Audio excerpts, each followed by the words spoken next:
Rational గా ఎవడు ఉండడు కదా, ఇర్రేషనల్ గా ఉంటాడు. అంటే బిహేవియర్ సపోర్ట్ ఉందని అనుకోవచ్చు. ఎవరు సపోర్ట్ లేదు. ఈరోజు చైనా సపోర్ట్ చేయట్లేదు కదా, ఓన్లీ టర్కీ సపోర్ట్ చేస్తుంది. ఒకే ఒక వార్షిప్ పంపించింది.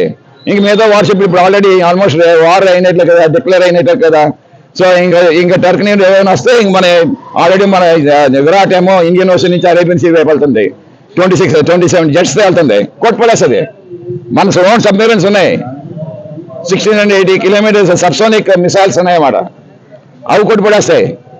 వాటర్ని క్యాప్చర్ చేసేస్తాం, కరాచీని పూర్తిగా ఐసోలేట్ చేసేస్తాం. వాళ్ళ ఫ్యూల్ ఎక్కడి నుంచి రానివ్వకుండా పోనీ ఎవరైనా సరే వస్తారనుకున్నా సరే రారు ఇంకా. సో ఏ దేశం కూడా వాళ్ళు సపోర్ట్ లేదు ఇంకా. ఇంతవరకు కూడా ఏంటంటే మనము దయతలిచి వదిలిస్తాం అంతేనే.